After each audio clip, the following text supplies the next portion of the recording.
오늘 하나님의 말씀 잠언 29장 25절입니다. 잠언 29장 25절입니다. 제가 받들어 읽겠습니다. 사람을 두려워하면 덫에 걸리나 주를 신뢰하는 자는 누구나 안전하리라. 대구법으로 딱 나와 있죠. 사람을 두려워하면 덫에 걸리나 어려운 일에 빠지나 주를 신뢰하는 자는 화평 안에 안전 안에 거한다. 이렇게 말씀하고 있습니다. 사람이 두려워 덫에 걸린 자, 오늘 설교 제목입니다. 잠시 기도하겠습니다.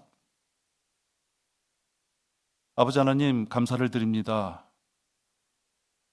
저희들 연약함에 항상 넘어지고 연약함에 하나님의 말씀을 외면하고자 하는 잘못된 그런 삶을 살아갈 때가 너무나도 많이 있습니다. 그러나 아버지 하나님, 저희들은 그것을 원치 않기에 주님 앞에 자백하며 올바른 길을 가고자 합니다. 그 원인이 어디 있는지 살펴보면 결국은 사람의 어떠한 두려움을 저희들이 극복하지 못할 때 항상 넘어지는 것을 보게 됩니다. 오늘 말씀을 통하여서 우리가 그것을 이겨내가고 또 하나님의 품 안에 편안함에 화평 안에 거할 수 있는 그런 훌륭한 기회가 되기를 저희들은 소망합니다. 저희들의 이 마음판 마귀가 오늘 방해하지 못하도록 주님 보호하시고 주님의 손 안에 지켜주시기를 간절히 기도를 드립니다. 말씀을 시작합니다. 우리가 이 말씀에 집중할 수 있도록 주님 살펴주시옵소서. 주 예수 그리스도의 이름으로 기도했습니다. 아멘. 사람을 두려워한다는 것은 아주 참 끔찍한 것입니다. 수천 가지의 실수를 범할 수 있게끔 만드는 것이 바로 사람을 두려워하는 것입니다. 근데 이것이 현실적으로는 우리한테 많이 다가와 있는 그런 골치 아픈 문제 중에 하나입니다. 누가 내 재정 보증을 서줬다든지 또는 사업적으로 봤을 때 갑과 을의 관계에 있는 그런 자라든지 아니면 내가 사회적인 어떤 신분에 노출되어 있기 때문에 어쩔 수 없이 해야 되는 어떤 그런 일이라든지 가장 현실적으로는 내 봉급, 내 실생활의 문제와 직접적인 관계가 되어 있는 그런 사람들과의 관계, 거기서 오는 위협과 따돌림 이런 것들이 두려움으로 다가옵니다. 그러니까 멀리 있는 문제가 아니고 또 다른 사람에게 있는 문제가 아니고 사실 우리 모두에게 있는 그런 문제이기도 합니다. 성경에서도 보면 이러한 두려움 때문에 실수를 범한 결국 그 실수가 하나님 앞에 야단을 맞을 만한 징계를 당할 만한 그러한 결과를 맺는 것을 많이 보게 됩니다. 아브라함은 자기 아내임에도 불구하고 누이다 이렇게 거짓말을 하게 됩니다. 무엇인가를 두려워한 것이죠. 사람을 두려워한 것이죠. 다윗도 그 용감하게 골리앗과 싸워서 이겼던 그 다윗도 사람을 두려워했을 때 바보 같은 흉내를 냅니다. 헤롯은 자기의 정치적인 어떠한 그러한 것들을 잃어버릴까 봐 사람들이 두려워서 침례인 요한의 목을 베게 됩니다. 빌라도는 원하지 않았지만 3번이나 자기는 그리스도께서 죄인이 아니라는 것을 자기 입으로 내뱉으면서도 자기 지위를 유지하기 위하여 그리스도를 십자가에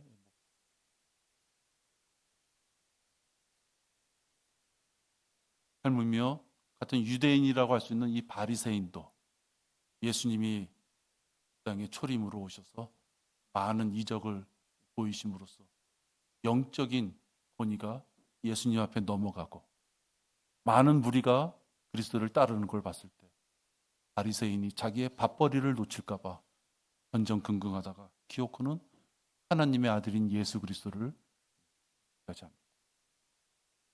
그 모든 것들을 다 보면 사람을 두려워하기 때문에 생기는 일들입니다. 그러나 구원받은 자들은 이러한 환경 가운데에서도 하나님을 신뢰해요. 오늘 읽은 본문처럼 주를 신뢰하는 자는 누구나 안전하리라. 주를 신뢰해야지만 우리는 잘 살 수 있는 것이에요. 뭘 잘 살아요? 미래를 준비한 그 삶을 이 땅에서 잘 살 수 있는 길이다. 특히 돈에 묶여 사람을 무서워하기 시작하면 말씀이 소용이 없게 됩니다. 아주 직설적으로 연대 드리는 말씀입니다. 다 돈에는 초연한 것처럼 살아가지만 우리 사실 모두가 다 돈 때문에 사람들을 두려워하게 되고, 그렇기 때문에 내가 하고자 하는, 내가 살고 싶은 대로 살지 못하는 그런 환경에 빠지게 됩니다. 하나님을 신뢰하지 못하는 자가 아무리 머리에 많은 지식이 있다 하더라도 하나님은 그를 일꾼으로 쓰실 수가 없습니다. 그 많은 지식은 소용이 없어요. 왜? 사람을 두려워하는 순간 상황에 따라서 그 지식을 버릴 수도 있는 것이 인간이기 때문에 그렇습니다. 별 문제가 없을 때는 하나님의 말씀대로 살아가고자 다짐도 하고 기도도 하고 혹시 서원까지도 할 수 있을지 몰라도 무엇인가 자기에게 엄청난 계기가 되는 그런 순간이 왔을 때 사람이 두렵다 보면 슬쩍슬쩍 자기가 서원한 것이라든지 자기 마음속에 있는 지식을 버리려고 하는 것이 인간이기 때문에 그렇습니다.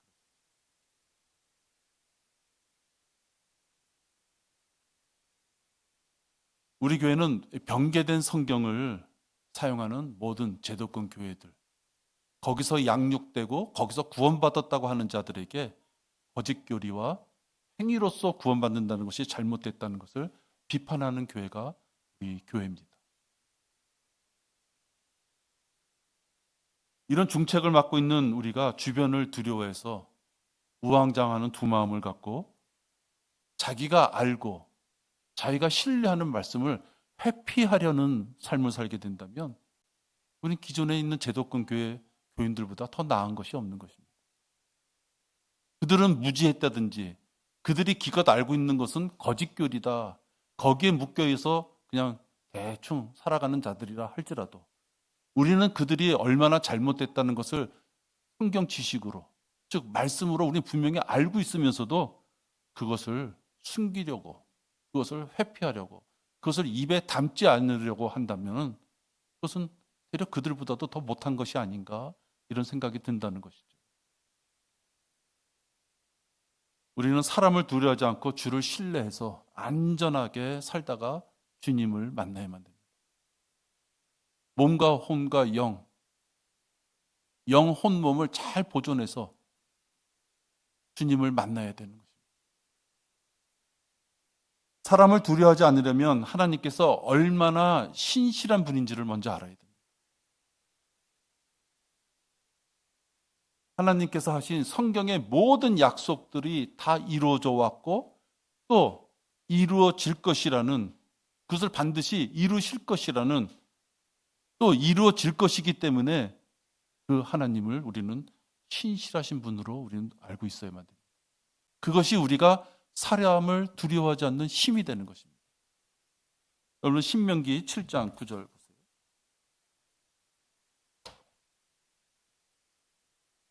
신명기 7장 9절에 보면 신실하신 하나님께서 우리들에게 무엇에 대해서 신실한 것인지를 설명해 주고 있습니다. 나는 성경을 읽다가 보면 신실하신 하나님 이런 표현이 나올 때 너무 든든한 부분이 있어요. 어떤 거냐? 요한일서 1장 8절하고 9절이에요. 우리가 우리의 죄를 자백하면 신실한 분이신 하나님께서 빠짐없이 용서해 주시겠다. 그냥 용서해 줄게 정도가 아니라 그 앞에다 표현을 하셨어요. 신실하신 하나님이라고. 근데 여기 신명기 7장 9절에도 보면 신실하신데 무슨 신실하신 님이야? 어느 부분에 대해서 신실하신 분이냐 하면 그러므로 주 너의 하나님을 알라.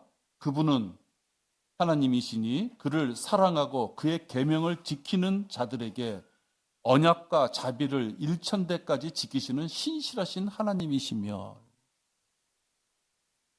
하나님의 말씀대로 살고자 따라가는 그 자녀들에게는 그 자녀들에게 약속하신 것, 그것을 일천대까지 지키신다. 뭐 일천대가 여러분들 후손을 생각했을 때 끝까지 지키신다는 의미가 있는 거죠. 일천대까지 지키신다. 하나님께서는 자녀들에게 언약과 자비를 분명히 약속하셨고 그를 지키시는 분이다. 하나님의 말씀대로 살고자 하는 자에게. 하나님은 사랑이시라 그러니까 개나 소나 다 사랑하시는 게 아니에요. 그죠? 일반 시중에 나가면 정치인도 하나님은 진짜 말도 안 되는 교리를 갖고 세상을 미혹시키는 그런 가짜 목사들도 교회에다 사랑 붙여놨지만 하나님은 어중이 떠중이 죄와 허물에 범벅이 된 자들을 사랑하시는 게 아니에요. 하나님의 말씀대로 살고자 하는 자. 특히 누구? 죄를 회개하고 예수님을 구세주로 영접한 하나님의 자녀들. 그죠? 네. 하나님은 죄와 허물로 얼룩진 이 세상을 사랑하시는 것이 아니에요. 이렇게 예언은 우리에게 약속하신 그 모든 약속들을 반드시 성취하시는 그 신실한 하나님을 믿는 자. 이 신실하신 하나님을 신뢰하는 자가 사람을 두려워하지 않을 수 있다. 마귀는 자꾸만 환경을 마련해 줍니다. 막 쑤셔대요. 여러분에게 위압감을 줄 수 있는 어떤 사람들을 통해서 자꾸만 공격을 해옵니다. 하나님의 말씀대로 살고자 하는 하나님의 자녀들을 영적으로 힘들게 만드는 존재들은 마귀의 종들인 것이에요. 여러분이 자칫 무엇인가 판단을 잘못해서 그러한 구렁 속으로 여러분들이 발을 디뎠을지는 몰랐지만 어쨌든 그런 환경 가운데서 못 나오게끔 자꾸만 여러분을 막아서는 존재가 있다면 그게 누구든지 간에 그는 마귀의 통로가 되고 있는 자다 하는 거죠.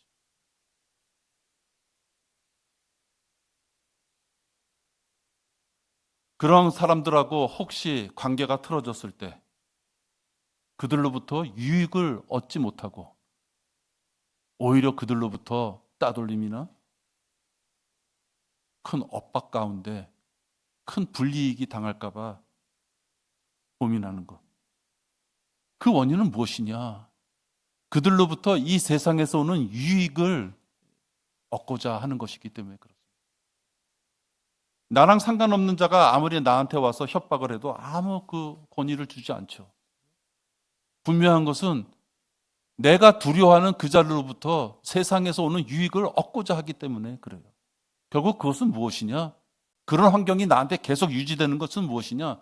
하나님께서 나에게 주신 일천대까지 신실하게 하나님을 따르는 자들에게 복을 주시겠다는 그 하나님의 말씀보다 나에게 억압을 가한다고 표현을 하지만 나에게 세상적인 유익을 주는 사람을 더 따르고자 하는 마음이 있기 때문에 그런 것입니다. 바울도 신실하신 하나님이 계시기에 그 모든 고난에서부터 이겨나갈 수 있다고 고백을 합니다. 사도행전 27장 25절에 보면 사도 바울이 힘을 얻는 구절이 나와요. 사도 바울이 왜 그 모진 고린도후서에서 나오는 그 모진 고난 가운데서도 사도 바울이 왜 힘을 얻고 살아가느냐? 왜 그 길을 끝까지 달려갈 수 있느냐? 이것 때문이었구나라는 걸 알 수 있어요.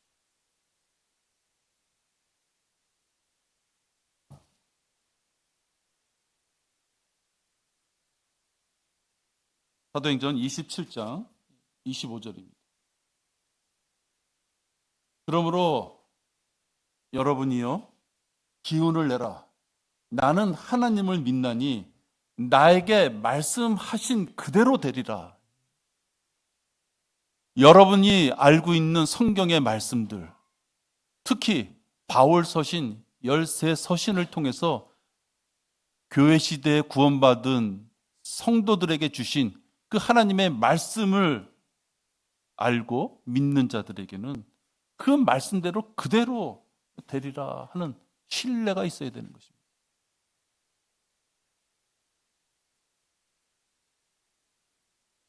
사탄은 공경에 처해 있을 때, 사람들이 공경에 처해 있을 때 자꾸만 세상을 의지하게 만듭니다. 하나님 앞에 기도하고 하나님의 말씀과 찬양을 통해서 이 땅에서의 날카롭게 나를 칼로 찔러 들어오는 그런 어려운 환경을 접근하지 못하게 합니다. 당장은 내 문제를 해결해 줄 수 있는 사람을, 세상을 의지하게끔 자꾸만 만듭니다. 그러나 이러한 마귀의 공격에도 바울처럼 이겨낼 수 있는 힘은 반드시 자녀들에게 약속하신 것을 반드시 행하실 것이라는 그 하나님의 신뢰가 있었기에 그가 이겨나갈 수 있다 하는 것입니다. 마귀의 공격은 엉뚱한 데서 오지 않습니다. 사람을 통해서 옵니다. 사람을 통해서 와요. 그러나 이렇게 절간처럼 어디 산속에 가서 이번에 화재 나서 절간이 많이 탔다 그러는데 또 국민들 세금이 많이 들어가게 생겼어요. 문화재라는 이름으로 또 기둥뿌리 하고 또 다 해줄 거 아니에요. 그죠? 세금으로. 우리는 복음을 전파해야 되기 때문에 이 세상 가운데 있어요. 내가 복음을 전파해야 돼, 행해야 될 그 상대자는 마귀의 종이에요. 마귀의 짓거리를 하는 사람이에요. 마귀 짓거리를 하는 사람에게 복음을 전해야 되는 우리들이 그 마귀의 짓거리를 하는 사람들을 두려워해서는 안 되는 것이에요. 그저 상식적인 것이에요. 사울이 왜 쭈삣쭈삣했습니까? 앞에 거대한 골리앗이 등장하니까 사울도 보통 사람보다 키가 컸다고 됐어요. 그러니까 우리 허우대라 그러나요? 멀쩡하게 생긴 사울이었어요. 그런 사울도 골리앗을 봤을 때 두려웠던 것이에요. 왕이라는 자가 자기는 나가 싸울 생각도 못하고 자기가 제일 건장함에도 불구하고 자기는 뒷곁에 앉아가지고 누가 가서 좀 싸워줄 것이냐 그걸 찾는 것이었어요. 결국 그 전쟁은 패배한 전쟁이에요. 이랬을 때 다윗이 나가서 믿음 가운데 골리앗을 물리칠 수 있었던 것입니다. 여러분, 그냥 사람의 외형만 보고 그 사람이 어떤 교회의 장로야, 권사야, 돈이 있어, 사회적으로도 많이 배웠어, 왠지 말하는데 기품이 있어 보여. 그런 것들에 이래저래 주눅이 들어가지고 복음을 입에 담지 못한다면 어떻게 우리가 일반 제도권 교회 다니면서 자기가 천국에 갈지 지옥에 갈지를 몰라서 우왕좌왕하는 그들에게 복음을 전할 수가 있겠어요? 여러분, 간혹 킹제임스 성경이 옳다고 하는 목사들도 있습니다. 특히 젊을수록 그래요. 옛날 목사수록 거의 그런 게 없고요. 가라사대 이런 성경 보던 사람들은 거의 그런 게 없고요. 젊을수록 그래도 많은 지식으로서 킹제임스 성경을 대할 수 있는 사람들한테 킹제임스 성경이 이게 다르구나 그걸 아는 목사들도 이제 있다 하는 것이에요. 그러나 그들은 자기 교단이나 자기 성도들한테, 자기 교인들한테 따돌림 받을까 봐 없음이라고 되어 있는 이 성경을 버리지를 못합니다. 왜? 목사직을 밥줄로 생각하기 때문에 그래요. 내 처자식 키워야 되고 나도 이제 나이가 있고 명예가 있는데 내가 이렇게 사람들이 조성해 놓은 이런 환경 가운데서 내가 또 새 출발을 한다는 것이 두려운 것이죠. 그들은 옳은 것을 분명히 받고 알았음에도 불구하고 사람들을 두려워해서 도전하지 않는 거죠. 목사를 생계 수단으로 그거를 생업으로 삼는 사람은, 그럼 가짜 목사들은 그만둬야 되는 것이죠. 수많은 교인들을 지옥으로 이끄는 그 죄가 얼마나 크겠어요. 그렇죠? 수많은 사람들을 지옥으로 이끄는 그런 목사라고 저는 하고 싶지도 않지만 어쨌든 그런 사람들을 하나님께서는 빨리 데려가시기를 저는 원해요. 지옥에 갈 바엔 자기 혼자 가야죠. 우매한 자들을 다 끌고 지옥으로 간다는 것이에요. 장로나 권사들, 돈 있는 사람들, 교회에 입김이나 좀 셀 수 있는 사람들, 그런 사람들의 죄, 허물을 목사들이 잘 언급하려고 하지 않습니다. 왜? 회의를 통해서 자기가 목사직에서 쫓겨날 수도 있기 때문에. 자기의 과거가 안티하는 어떤 장로들이나 권사들 때문에 그게 밝혀져서 그게 드러날까 봐. 그죠? 죄를 지적을 못해요. 일반 교인들의 죄도 또 잘못도 지적을 못합니다. 설교에서 자꾸만 빼죠. 성경의 80%는 죄를 지적하는 내용이에요. 증오문학이라고 그러잖아요. 그렇죠? 성경은 우리를 찬양하고 우리를 칭찬하고 우리를 기뻐하게 하고 그런 내용이 아니에요. 그대로 살다가는 비참한 가운데 죽을 수밖에 없다. 그 내용을 계속 지적하고 일러주는 내용이 80%고 나머지 10%, 20%가 구원받는 내용이에요. 교회 시대에 우리가 구원받을 수 있는 장과 절수는 몇 구절 안 돼요. 나머지 다 뭐예요? 하나님이 어떠한 분이신지를 구약에서 일러주고, 또 교회 시대를 지나면 하나님께서 우리들에게 무엇을 준비해 놓으셨는지를 일러주는 내용이 거의 대부분이다. 그러나 사람을 두려워하는 이 가짜 목사들은요, 그런 내용들을 다 회피하게 되는 것이에요. 그러니 설교할 게 뭐가 있겠어요?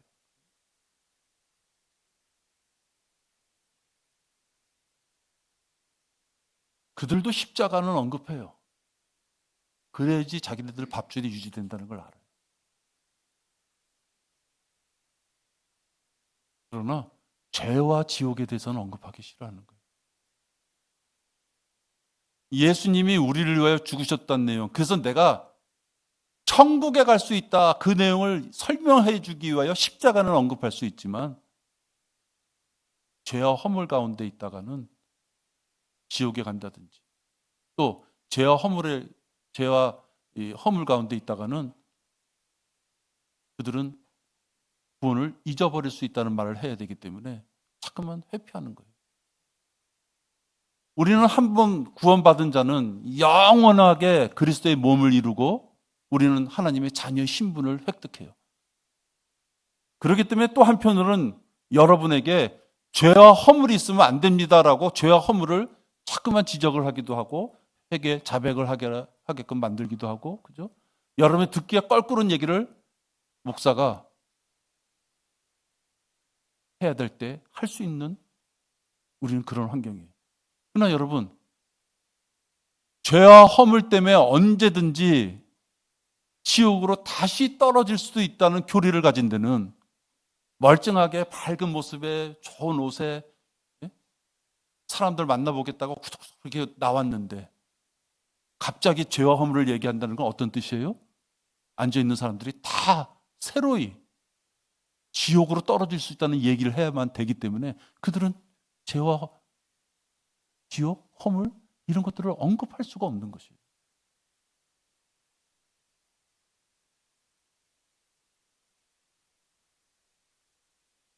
그러한 마음의 부담감이 가는 이야기들은 싹 감추고 사마리안 얘기하면서 이웃을 사랑하자는 얘기하면서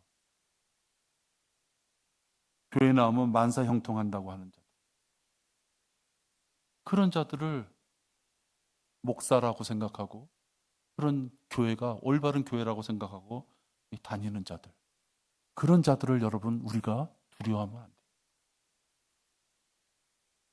그들이 외모로는 몇십 년이 됐다, 교회에 어떤 헌신을 하고 있다, 또 성경 구절을 줄줄줄 외우는 사람이 있고, 무엇인가 보여주는 면에서는 강력한 어떤 영적인 부분이 있는 것처럼 굴지만 여러분들 그들의 마음속 한구석에는 내가 과연 선택받았을까?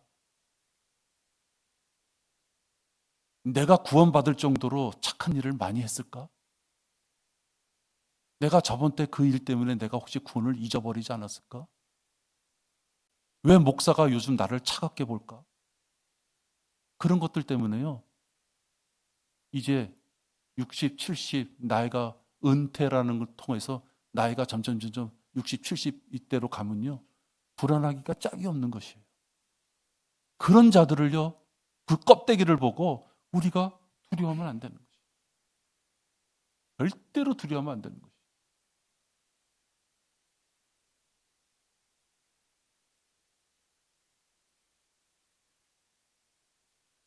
사회복음이라는 것이죠. 사회복음. 사회복음은 어떤 자들이 주장해요? 후천년주의나 무천년주의자들이 주장하는 거예요. 무천년주의자들은 천년이 없다는 뜻이에요. 즉 뭐냐? 지금 이 땅에서 천년 왕국을 건설해 가고 있다라고 얘기하는 거예요. 천년 왕국, 천년이란 별 특별한 어떤 기간이 또 필요 없다 얘기하는 자들이에요. 특히 카톨릭 같은 경우. 카톨릭이 영적인 유대인이 자기들이라 그러면서 교회가 그 유대인들한테 줬던 복을 다 받았기 때문에 그 복을 받고 그 권능을 가지고 이제 이 땅을 천년처럼 점점 잘 사는 곳으로 만들어갈 수 있다. 천년이 새로이 올 필요가 없다. 부천년주의자는 뭐예요? 그래도 천년이 있어. 어떻게 있어요? 왕국을 다 잘 사는 그런 것을 건설해 놓으면 그 뒤에 또 온다. 그런 자들은 어쨌든 현실적으로 이 땅을 잘 살 수 있게끔 만들어야 되기 때문에 그들이 가는 길은 똑같은 것이에요. 사회복음을 가는 것이에요. 어려운 사회적인 문제, 낙태 문제, 인구 문제, 환경 문제, 대기의 질, 이런 오염의 문제, 인구 증가의 문제, 그런 것들을 해결해야지 이 땅이 잘 살 수 있는 땅이 된다고 생각하기 때문에 그들은 자꾸만 사회봉사 같은 그런 쪽으로 가는 것이에요. 그렇기 때문에 그들은 사람들을 어디로 모아요? 그들이 생각하는 정치판으로 사람들을 모으는 거예요.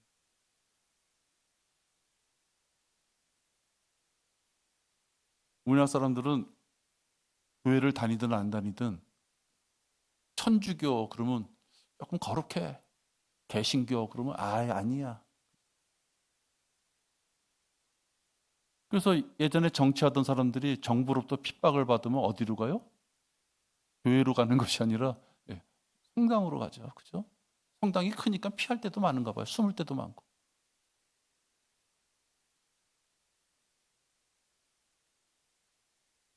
카톨릭에 뭐가 있었어요? 정의 사회 구현당? 그죠? 이름은 아주 근사해요.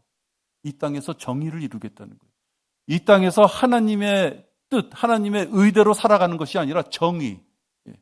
사람이 생각하는 올바른 대로 무엇인가 만들어가겠다는 것이 사회복음을 이끄는 자들이 정치판에 끼어들어서 성도들을 정치판으로 이끄는 것이. 한 2, 3주 됐나요? 윤석열이 탄핵한 거 반대하면서 윤석열 석방을 위해서 길거리에서 이렇게 서명 받는 사람들. 나는 그 서명 받는 것 자체를 내가 하고 싶지 않아요. 왜? 각자가 하고 싶은 걸 하는 것이니까요. 근데 내가 전도지 돌리면서 왁 하니까 날 이렇게 봤을 때 목사 같은가 봐요. 근데 자기한테 와서 사인 안 하니까 욕지거리를 하더라고요. 나는 야, 과격한 사람이네. 생각을 하고 난 계속 돌렸죠.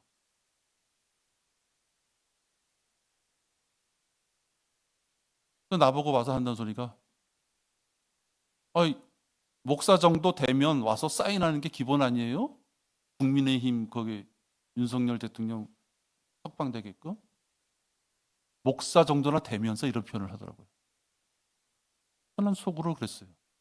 이 사람 참. 성질 급한 사람이네. 자기가 얘기를 해요. 자기 전도사라고. 네? 자기가 전도사래요. 내가 물어봤겠어요? 자기가 전도사래. 전에 그랬어요. 전도사라는 사람이 당신이 보기에 혹시 내가 목사라면 당신이 원하는 대로 빨리 와서 사인 안 한다고 목사나 되는 사람이 그런 표현하면 맞겠느냐. 여러분, 저는 생각을 해봤어요. 그 사람이 새까매지도록 얼마나 길거리 나와서 사인을 받았으면 그 새까매졌겠어요. 저 사람이 복음을 전파했습니다. 그러면서 길거리 가는 사람 귀에다 대고요, 바로 옆에서 고래고래 소리를 질러요. 얼마나 사람들이 욕하고 지나갔을까. 그 사인하고 싶다가도 아마 저놈 자식 보기 싫어서 내 사인 안 해, 그랬을 것 같아요. 근데 그것이 정치적인 사인을 받는 게요, 종교심까지 들어간 것이에요. 그렇기 때문에 문제가 되는 것이에요. 아마 그 사람 때문에 표 많이 잃었을 것 같아요. 그 동네 사람들은.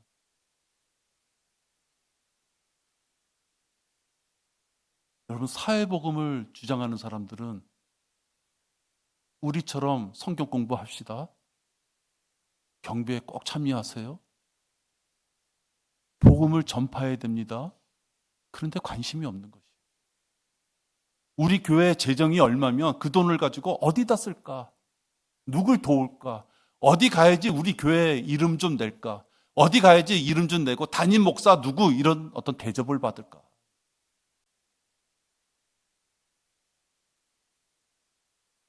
아니, 데모하러 가서 모였는데 왜 거기서 헌금을 받는 목사가 있습니까? 그죠? 미친놈이에요, 미친놈.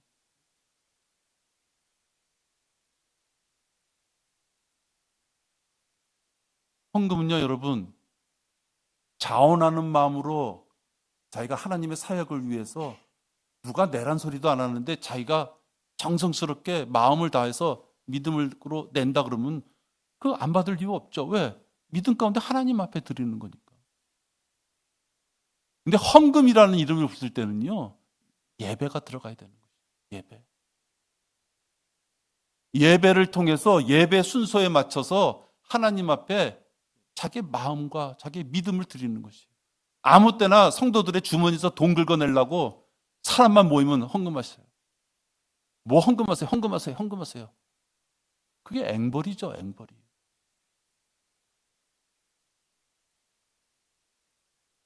이웃을 사랑하자 그러고 헌금을 강조하고 교회 출석만을 강조하고 교회 나오면 복 받는다고 하는 사람들. 그런 사람들을 지금 우리 바이브 빌리버라고 하는 우리들이 두려워한다는 것은 말도 안 된다는 거예요. 여러분이 그런 사람들을 두려워한다는 것은 말도 안 된다는 거죠. 듣기 좋은 어떤 긍정적인 설교에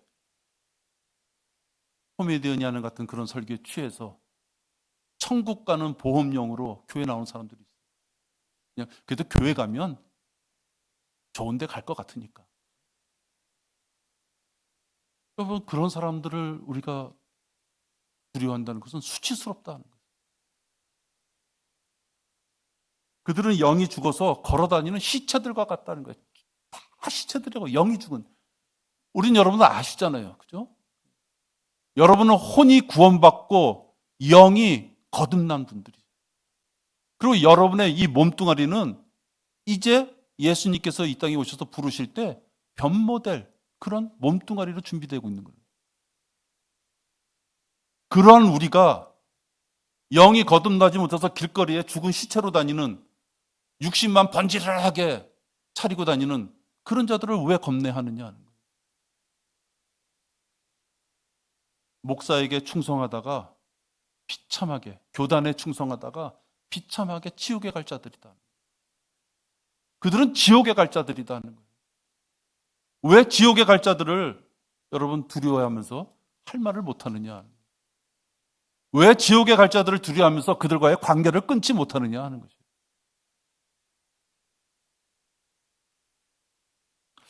하긴 그들이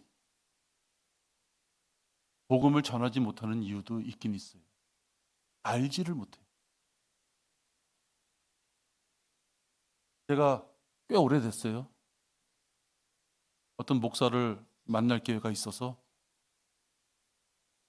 당돌하죠. 성도가 와서, 그땐 성도니까.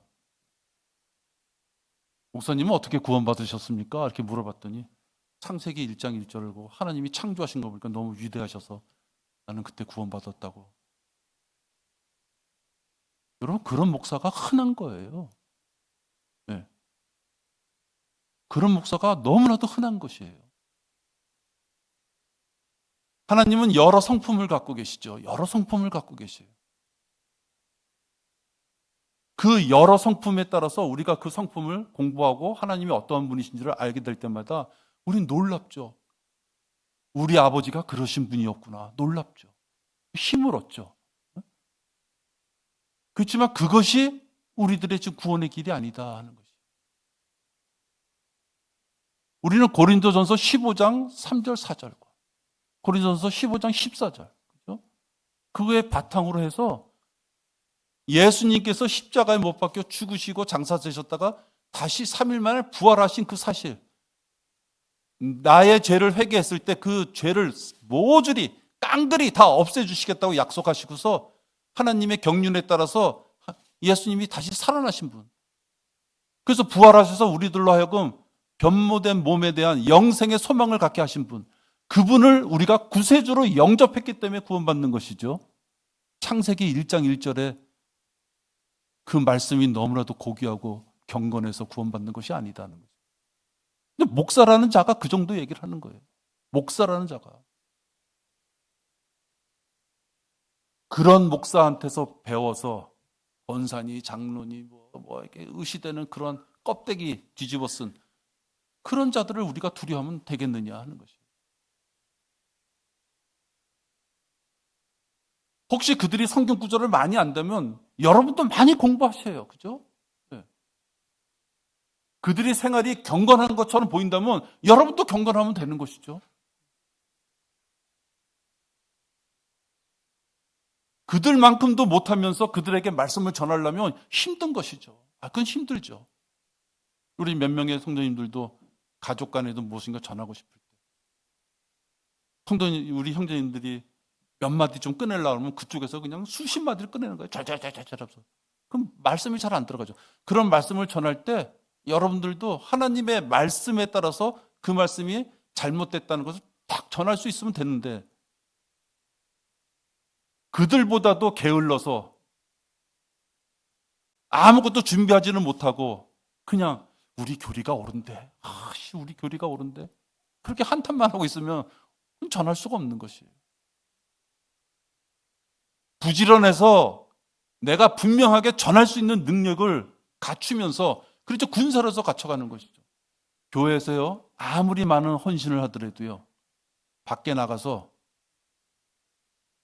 우리가 여러분들이 공부한 교리를 전할 수 없다면요, 마치 군사라면 어떤 군사냐면 전혀 총을 쏘지 못한 군사인 거예요. 여러분, 군대 가면 많은 보직이 있어요. 저는 이제 통신병으로 있다 왔는데요, 3년 동안 무전기만 두드리다 왔어요. 또 그런가 하면 3년 동안 해본 이건 뭐죠? 행정적인 것만 하다 오는 그런. 어떤 사람은 식당에 가서 밥만 하다가 와. 그죠? 근데 진짜 전쟁에 나가면 총을 쏴야 되는 것이에요. 그죠? 진짜 전쟁에 나가면 총을 쏴야 되는 거예요. 군대는 갔다 왔지만 진짜 총을 쏠 줄 아는 군인으로 갔다 왔느냐? 아니면 맨날 밥만 하다가 무전기만 두들기다 왔느냐? 그건 틀린 것이다 이거예요. 다 전체가 굴러가기 위해서는 어느 한 부분을 담당해야 되는 것이지만, 군사라는 개념으로 본다면 총을 쏘지 못한다면 멋있는 군사가 될 수는 없는 거예요. 진짜 마지막에 가서 깃발을 꽂을 수 있는 군사가 되지는 못하는 것이다. 교회에서 아무리 많은 헌신을 하고 봉사 가운데 몸을 바친다 하더라도 그의 입술을 통하여서 아까 그런 자들, 허무맹랑한 교리 가운데 지옥에 떨어질 자들에게 무엇인가 무서워서 입에 담대하게 복음을 담지 못한다면, 올바른 바른 진리를 입에 담지 못한다면, 그는 아까 얘기한 대로 총을 한 번도 쏘지 않고 제대하는 그런 군인들처럼 하나님의 일꾼이 될 수 없는 자들이다. 사람이 두려워서 항상 신실하셔서 우리에게 약속한 모든 것을 지키신다는 그 하나님을 신뢰하지 못하게 된다면 그는 갈등 가운데 살 수밖에 없어요. 그건 명백한 사실이에요. 귀로, 눈으로, 교제로 하나님이 가라는 길을 분명히 알고 있어요. 내 마음속에 이게 자리 잡았다고. 분명히 자리 잡았다고요. 구원받는 순간 성령님께서 우리 안에 들어오셔서, 그죠? 우리 성전 삼아 주셔서 분명히 하시는 일이 있다고. 성령님께서 아무것도 할 일이 없어서 우리 마음속에 들어오지 않으신다고요. 들어오셔서 우리를 위해 하시는 일이 있다고요. 성령 침례도 강화해 주시고 몸과 혼을 갈라시는 일도 하시죠. 우리들이 무엇인지, 죄가 무엇인지 모를 때 죄를 일깨워 주시죠. 우리들이 기도할 게 무엇을 기도해야 되는지 그 기도도 성령님께서 우리에게 일러주신단 말이에요.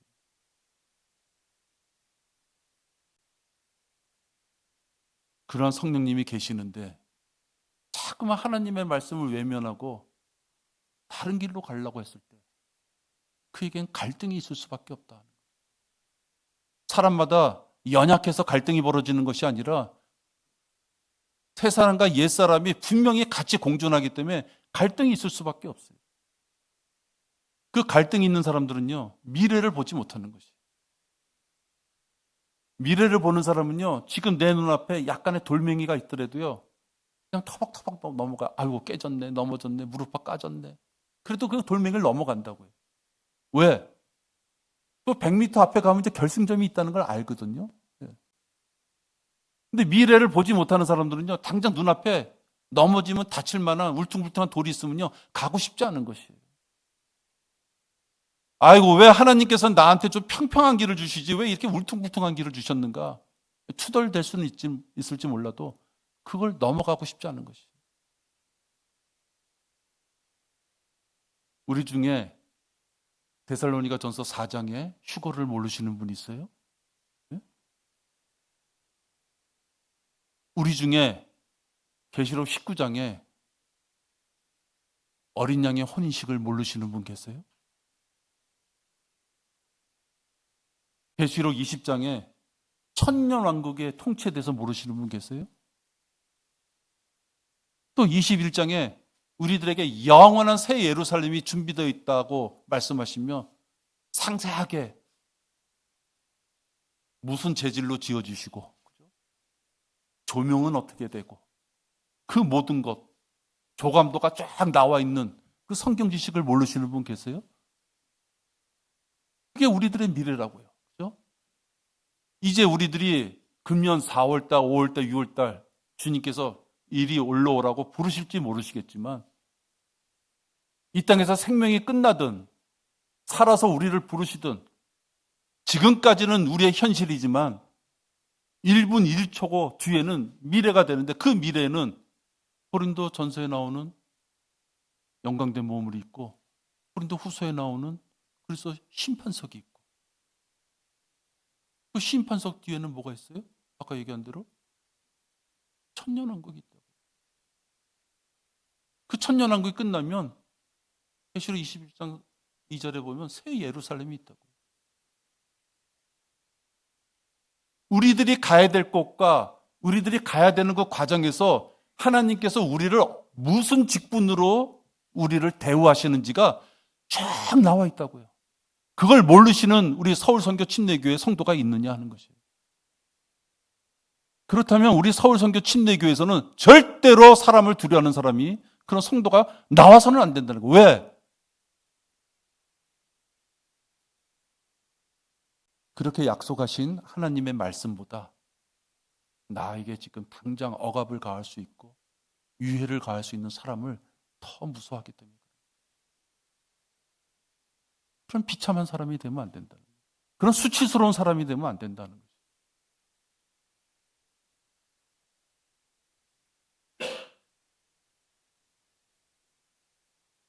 하나님께서 우리에게 일러주신 그 미래를 볼 수 있는 자는요 분명해요. 수요 기도회를 사모할 수밖에 없어요. 여러분, 저 호객꾼 아니에요? 저를 비참한 호객꾼으로 만들지 마세요. 하나님께서 우리에게 주신 미래의 그 청사전이 나에게 명확하게 점점점 자세하게, 그죠? 다가오시는 분들은 수요 기도회를 사모할 수밖에 없어요.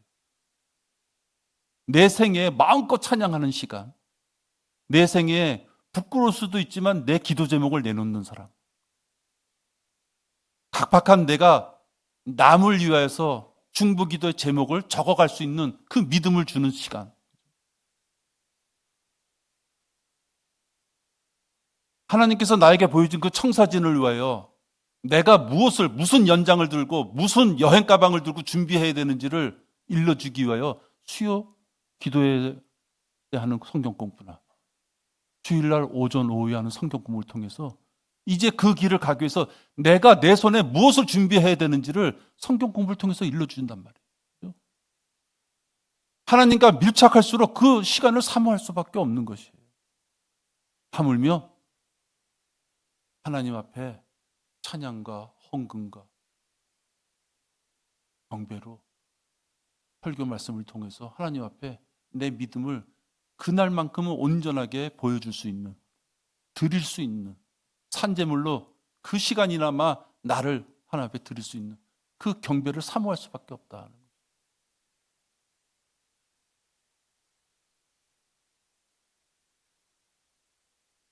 여러분, 그런 기회를 줄 수 있는 이 지역교회가 여러분 이렇게 우리들이 모일 수 있는 것을 하나님 앞에 감사할 수밖에 없어요. 감사할 수밖에 없는 거예요. 세상으로부터 불러냄을 받은 우리 하나하나가 자원하는 마음으로 모여서 지역교회를 이루고 그 지역교회를 통해서 여러분 찬양도 할 수 있고 오늘 우리 두 분이 나오셔서 하나님 앞에 헌금 찬송한 것처럼 그런 기회, 장소, 여건 한마디로 멍석이 펴질 수 있는 이 환경을 우리한테 주신 것을 우리는 감사할 수밖에 없는 것이에요. 여러분 얼마나 감사해요. 사람을 두려워하지 않으려면 성도는 또 하나 기본적인 일에 신실한 자가 두려워하지 않을 수 있어요. 교회의 사명은 자선 사업에 있지 않아요. 교회의 사명은 올바른 정치 제도를 확립하고자 길거리에 나서 데모하는 데 있지 않아요.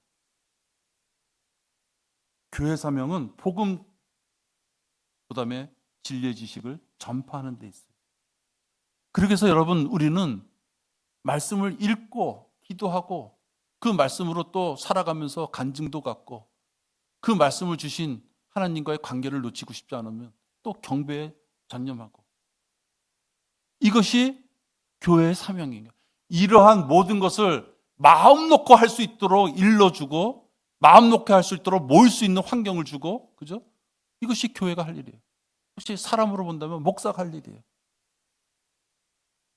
이런 일을 외면하고 교인들로 하여금 자꾸만 세상 정치, 경제, 어떤 사회 문제, 교회 좀 어떻게 좀 확장 좀 해보겠다 어떤 교회 어떤 사업, 하나님의 일이 아니라 사업, 비즈니스 그런 것들로 자꾸만 성도들 몰아가고 사람들 모아서 당신은 이렇게 돈 좀 만들어 보세요. 이렇게 좀 만들어 보세요.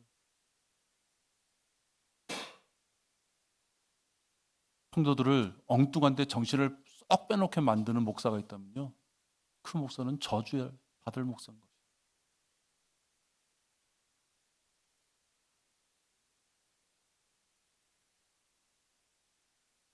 신실하다.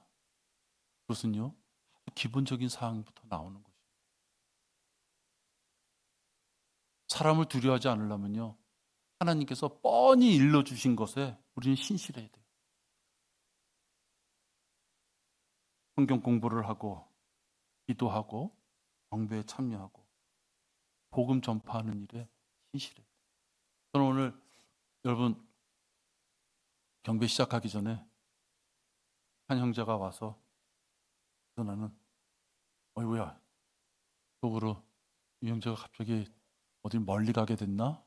깜짝 놀라면서 이렇게 대했어요. 여러분, 너무 마음이 기뻤어요.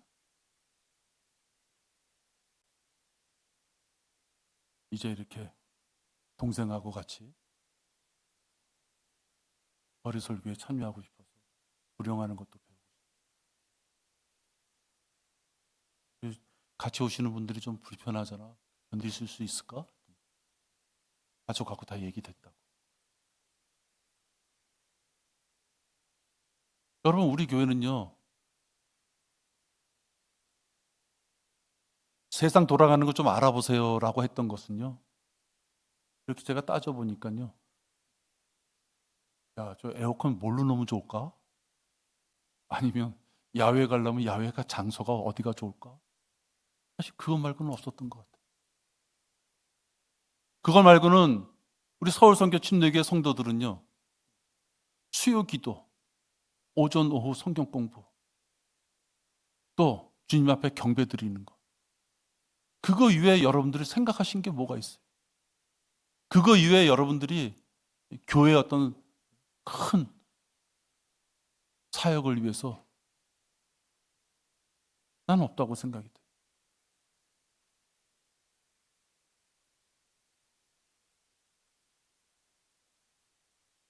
하나님이 당연하게 생각하시는 어떤 그 기본적인 것도 하지 못하는 성도가 인생을 아주 열심히 살았다고 한들 하나님이 보시기에는 그는 인생을 낭비한 자예요. 하나님은 분명히 요 일을 하기를 원하셔서 그걸 좀 기다리고 계시는데 그 일을 하지 않고 다른 일 때문에 너무 분주하게 살았어요. 하나님은 다 의미가 없는 것이에요. 그래 세상에서 열심히 살았구나. 그러면 모든 거 끝나는 것이에요.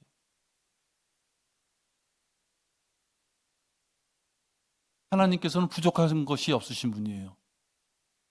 여러분 것을 여러분이 가진 것 중에 어느 일부분을 빼앗아야만 하나님께서 무엇인가 하실 수 있는 분이 아니시다 하는 것이에요.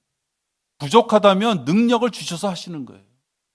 부족하다면 천지를 창조하신 분께서 여러분을 쓰시겠다 그러는데 부족한 게 있으면 그까짓 것 만들어 쓰시면 되는 것이에요. 단 부지런한 자가 그 부르심에 응답할 수 있는 것이에요. 여러분을 우리 모두를 다 만들어 쓰실 수 있지만 생각이 없는 자는 건들지 않으시는 거예요. 하나님께서는 절대 우리를 로봇처럼 대하시지 않는다 그랬잖아요. 그냥 하기도 싫은데 그냥 칩을 하나 딱 받아가지고 그러신 분이 아니다 하는 것이에요. 교회에서 벌어지고 있는 어떤 기본적인 일 또는 자기 개인적으로도 생각했을 때 아주 기본적인 일에 신실하지 못하고 겉도는 사람을 하나님께서는 일꾼으로 쓰실 수 없어요. 왜? 지역교회의 순수함을 지키기 위해서는요. 녹슨 부품을 갖다 쓸 수가 없는 거예요. 자기 스스로가 하나님의 사역을 위하여 굴러가는 데 있어서 나도 분명히 그 한 부분을 당연히 담당해야 돼라고 자기를 부지런히 말씀으로 기도로 자기를 닦아 나가는 자를 쏙 갖다 쓰시는 것이죠. 쓰시려면 쓰시고 말라면 마시고. 근데 갑자기 기도할 때만, 갑자기 내가 필요할 때만, 갑자기 내가 세상에서 뭘 얻어야만 될 때만 하나님의 일을 하는 것처럼 하면 안 된다. 하나님을 초라한 분으로 만드시면 안 된다. 내가 준비가 되어 있어도 하나님께서 나를 쓰실지 안 쓰실지는 하나님 앞에 판단을 맡게 되는 거예요. 그죠? 하나님이 우리를 쓰시는 것이에요. 사랑도 우리가 먼저 한 것이 아니라 하나님께서 우리를 먼저 사랑해 주셨기 때문에 우리가 구원받을 수 있는 것이에요. 하물며 내가 무엇인가를 하나님 앞에 쓰임을 받기 위하여 준비하고 있어도 하나님께서는 우리를 안 쓰실 수도 있는데 주방에서 종기를 쓸 때 종기가 마음대로 쓰는 거 아니에요? 그죠? 쓰고자 하는 사람이 간장으로 쓸지 그죠? 밥그릇으로 쓸지 쓰는 사람의 의지에 달려 있는 것이에요. 근데 하물며 아예 그것도 준비하지 못하고 세상 사람들이 무서워서 두리번두리번하고 우왕좌왕하면서 하나님의 말씀을 빗나가려고 그러고 비껴가려고 하고 그런 자들을 하나님이 쓰실 수 없다 하는 것이에요. 너희 믿음의 시련이 불로써 단련될지라도 없어져 버리는 금보다 훨씬 더 귀하게 되어 예수 그리스도께서 나타나실 때 칭찬과 존귀와 영광을 받게 하려 함이니라. 사람을 두려워하지 않는다는 것은 시험에 빠질 수 있는 것이에요. 사람을 두려워하면요, 시험에 안 빠져요. 사람을 완전히 두려워해서 아예 사람 앞에 찰싹 달라붙으면요, 세상에서는 무엇인가 얻을 수 있는 게 있을 수 있어요. 뭐 미래는 생각하지 말고. 근데 아까 갈등이라 그랬잖아요.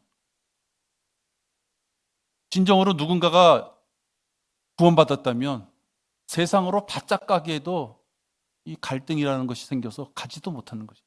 세상으로 가지도 못하고 말씀 가운데 거할 수도 없고, 혹시 그것이 시련이라는 어떤 아픔이라고 한다면 하나님께서는 그 시련을 통해서 착한 종인지 악한 종인지 구별하시는 거예요. 구원 못 받았다는 것이 아니에요. 구원 받았지만 실생활에서 벌어지는 시련을 이겨나는 자와 이기지 못하는 자를 착한 종과 악한 종으로 나누실 수 있다는 것이에요. 그래서 우리가 뻔히 보이는 그 시험에 넘어가면 안 돼요. 뻔히 보이는 시험. 너무 단순해요. 자, 이쪽으로 가면 경배 드릴 수 있는가? 이쪽으로 가면 복음 선포할 수 있는가? 이쪽으로 가면 교제할 수 있는가? 이쪽으로 가면 올바른 성경의 말씀을 내가 진리 지식을 내가 받아들일 수 있는 기회가 있는가? 가장 기본적인 길을 가는 길을 알고 있으면서 다른 길로 가려고 하는 자가, 그것을 여러분 판단 못 하시냐 하는 거예요. 판단하실 수 있잖아요. 여러분 분명히 판단하실 수 있다고요. 애써 판단을 못하는 것처럼 하면 안 된다는 거예요. 여러분 면접 같은 거 서류 받을 때요, 글씨 못 쓰는 사람은 많이 불리해요. 글씨 못 쓰는 사람. 왜냐하면 잘 읽어보면 그의 마음을 알 수 있지만, 그냥 우리나라 사고방 요즘 좀 많이 달라졌죠. 그냥 글씨 못 쓰면 아예 공부도 못하고 바르게 내려긋지 못하면은 마음도 휘틀어진다. 뭐 그런 거 있잖아요. 그러니까 자소서 같은 거 쓰면 막 집어 던지는 거예요. 왜 수백 통, 수천 통이 오는데요. 저도 그랬던 것 같은데 그런 거 좀 할 때가 있었거든. 그냥 버리는 거예요. 왜? 꼼꼼하게 쓴 것도 보기 바쁜데 하나님 앞에 기본적인 것을 못하면서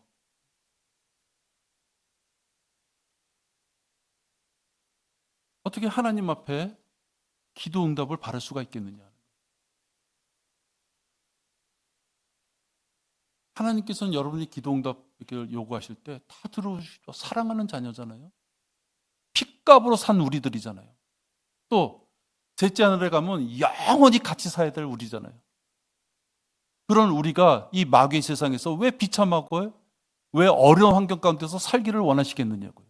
들어주고 싶으실 거라요. 뭔가 우리들이 하는 기도에 대해서.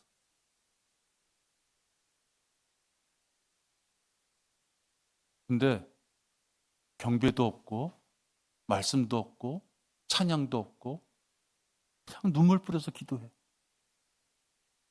여러분 그거 부적 붙인 거랑 무슨 차이가 있어요? 정화수 떠놓고 기도하는 할머니들하고 무슨 차이가 있느냐 이 말이에요.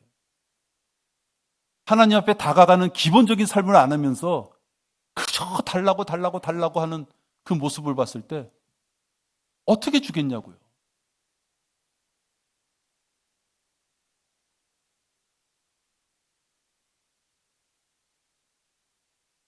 주인이 그에게 말하기를 악한 종아 내 입에서 나오는 말로 내가 너를 심판하리라. 너는 내가 두지 않았던 것에서 취하고 심지도 않았던 것에서 거두는 그러한 엄격한 사람인 줄 알았느냐. 사람인 줄 알았도다. 내 입에서 나오는 말로 내가 너를 심판하리라. 이 악한 종이 다 죽어갔는데 자기 일을 안 해. 어디다 탁 짱 박아놨다가 그냥 하나님께 다시 드리는 거예요. 이거 잘못 건드렸다가는 야단 맞을 것 같아서 알게 숨겨놨다가 드립니다. 그러니까 하나님이 야단하시는 거예요. 왜 기회를 줬는데? 왜 기회를 줬는데 아무것도 하지 않고 게으르게 갖고 있다가 내놓느냐. 인류 역사 6,000년 동안에요. 하나님의 자녀가 되어서 새 예루살렘에 살 수 있는 것은 교회 시대에 우리밖에 없는 거예요. 여러분에게 그 기회를 주셨다고요. 여러분에게 그 기회를 주시면서 여러분에게 준 특권이 하나 있어요. 오직 우리만이 구원의 확신을 갖고 살다가 죽을 수 있는 자들이다 하는 거예요. 우리밖에 없다고요, 여러분. 모세나 다윗, 그들의 믿음 가운데 하나님께 갈 수 있다는, 나중에 이렇게 보면 의로운 자로서 평가받지만 하나님의 자녀가 되는 영생을 얻을 수 있는 그것을 죽기 전까지 확신으로 교리로서 우리한테 주신 분이 바로 하나님이신 것이에요. 우리밖에 없는 것이에요.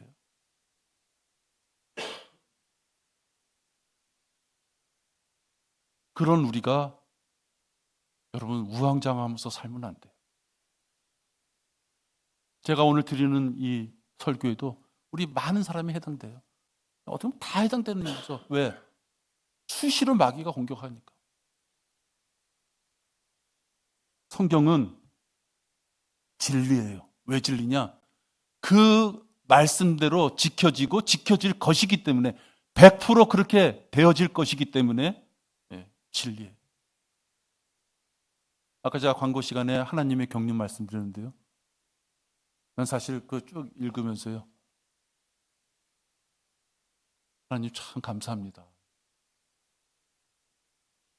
또 하나 마음에 그런 책이 우리 손에 들어올 수 있도록 서적이 발행될 수 있도록 인도하심도 감사드립니다. 여러분 비즈라 그러나요? 비즈예요? 비즈? 이렇게 왜 구슬 같은 거 꿰가지고 몸에 있는 거. 와 흐트러져 있는 것 같지만요. 실 갖다 꼴 때 나중에 뭐가 다 이루어지잖아요. 뭐 반지도 되고 귀걸이도 되고 애들 그렇게 만들잖아요. 여러분이 그동안 성경 말씀을 열심히 공부하셔서요. 여기 와 이렇게 현미경처럼 그 보시던 그 성경 있잖아요. 그 성경이요. 확 이렇게 한 줄로 이렇게 꿰뚫어 가는 것처럼 느껴질 수 있어요. 그것이 여러분 우리 교회에 저렇게 비축된 거예요. 제가 이런 말씀 드리는 것은 미처 내가 알지 못했던 것까지도 이게 이래서 이랬구나. 이게 이래서 하나님께서 그럴 수밖에 없겠구나 하는 거를 여러분 저도 새삼스럽게 알게 됐다는 거예요. 그게 얼마나 감사해요.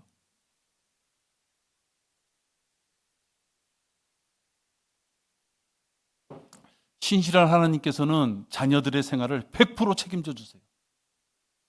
여러분 너희의 생활에 탐욕이 없도록 하고, 탐욕이 있는 것까지 하나님이 챙겨주시지 않는다는 것이에요. 그죠? 네. 잘 새겨보세요. 탐욕까지 하나님이 챙겨주진 않아요. 네. 너희의 생활 방식에 탐욕이 없도록 하고, 세 끼 밥 먹을 수 있으면 하나님 말씀을 지켜야 되는 것이에요. 내가 뿌린 씨앗 때문에 내가 손발을 잘라야 된다면 그 잘려질 망정 하나님의 말씀을 지켜야 되는 거예요. 나는 지금 차가 없어. 차 있을 때까지는 내가 탐욕을 좀 욕심을 가져. 그거 아니에요, 여러분. 너희의 생활 방식에 탐욕이 없도록 하고, 히브리서 13장 5절이에요. 현재 가진 것들로 만족하라. 현재 가진 것. 여러분 몇 평에 사세요 지금?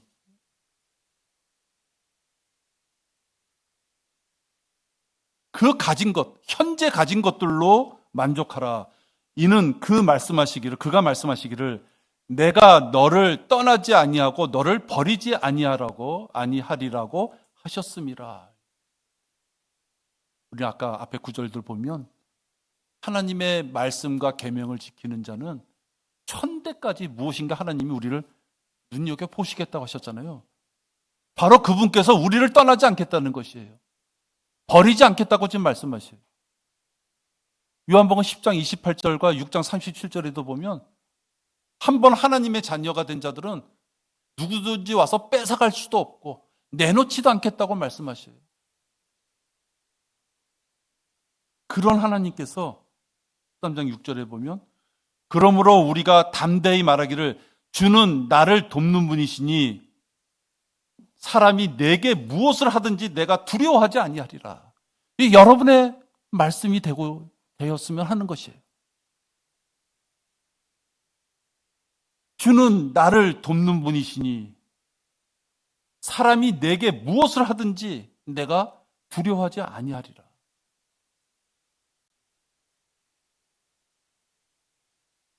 사람을 두려워하는 자는 마귀의 공격에 하나님의 약속을 의심하는 자예요. 아주 점점 빼지 마세요. 나는 하나님의 말씀도 진짜 믿어. 그런데 이번 일은 진짜 자꾸만 사람을 의지하게 돼. 나는 하나님 말씀을 진짜 믿어. 그 자체가 거짓이라는 것이에요. 손바닥 뒤집듯 그냥 훅가닥 훅가닥 할 수 있는 것이 사람인데 그런 사람을 믿으면서 휴거, 그리스도 심판석, 천년왕국, 새 예루살렘 거기에서 우리가 종처럼 사는 것이 아니라 하나님과 같이 교제하면서 산 그런 우리들인데도 불구하고 그러한 모든 기회를 주신 하나님의 말씀을 외면하면서 나 하나님 말씀을 그래서 믿어. 그런데도 자꾸만 사람이 요구하는 쪽으로 가고 싶어. 그 말 자체가 모순된 말이다 하는 것이에요.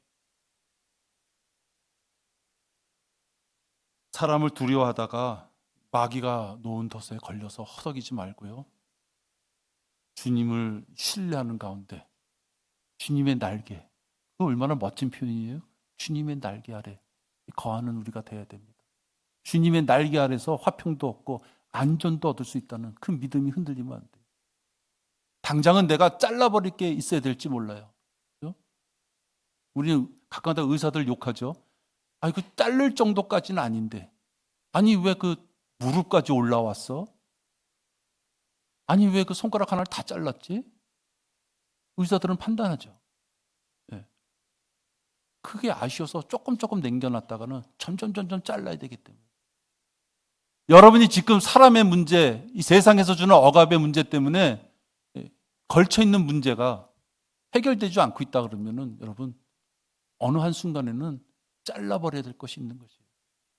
세상의 유익을 완전히 포기하고 그걸 세상의 유익이 나에게 반드시 한 손에도 잡히고 한 손에 하나님 말씀도 갖고 그런 것은 없다. 그건 흔히 우리가 얘기하는 두 마음이라 그러는 거예요.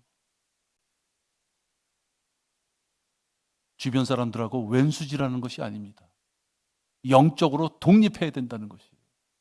그게 마누라건, 그게 남편이건, 그게 자식이건, 부모건, 나에게 하나님을 올바로 섬길 수 없게끔 무엇인가 억압을 하는 자들이 있다면 그건 잘라버려야 될, 영적으로 완전히 잘라버려야 될, 영적으로 완전히 독립해야 될 그 존재다 하는 것이에요. 혈육의 정 때문에 그동안의 친분 때문에 자를 수 없다면 빨리 구원시키세요. 그들에게 빨리 올바른 진리 지식을 주세요. 그러기에 힘이 필요하다면 공부하세요. 공부하셔야죠. 그죠? 기도하겠습니다. 하나님 아버지 감사를 드립니다. 우리는 그렇게 살고 싶지 않지만 자꾸만 사람에 걸려 넘어집니다. 그리고 후회도 합니다. 그리고 한탄도 하기도 합니다. 그리고 나약한 우리의 모습을 스스로 봤을 때 너무나도 비참함에 빠지기도 합니다. 그러나 아버지 하나님, 마귀는 그러한 우리들을 너무나 잘 알기에 자꾸만 그 환경을 조성시키며 우리들을 힘들게 만듭니다. 그러나 성경의 말씀을 통해서 보니 우리를 구원시켜 주시고자 이 땅에 독생자 예수 그리스도를 보내신 그 하나님께서는 우리가 믿음 가운데 주님의 말씀 가운데 거하고자 우리가 살아갈 때 우리를 끝까지 지키시며 우리를 보호하시고 우리가 필요한 모든 것을 채워주신 바로 그분임을 알게 됩니다. 또 이 세상의 것에 멈추는 것이 아니라 우리들을 놓고 이제 미래의 청사진을 쫙 펼쳐 보여주시며 우리들이 가야 될 곳, 우리들이 해야 될 것이 무엇인지까지도 일러주고 계십니다. 마귀는 자꾸만 그것을 보지 못하도록 우리의 눈을 소경처럼 가리고 있지만 아버지 하나님, 우리가 기도 가운데 그 말씀의 그 진리를 놓치지 않도록 저희들을 인도해 주시니 감사를 드립니다. 우리 서울 선교침례 교회 그 어느 누구도 세상이 두려워, 세상 사람들이 두려워 하나님의 말씀에 쭈삣쭈삣하며 올바르게 다가가지 못하는 자가 없도록 주님 지켜주시고 지켜주시옵소서. 오늘의 이 말씀을 통하여서 하나님이 정하신 그 미래를 바라볼 수 있는 귀한 눈이 우리들에게 활짝 열릴 수 있도록 인도하여 주시옵소서. 주 예수 그리스도 이름으로 기도했습니다. 아멘.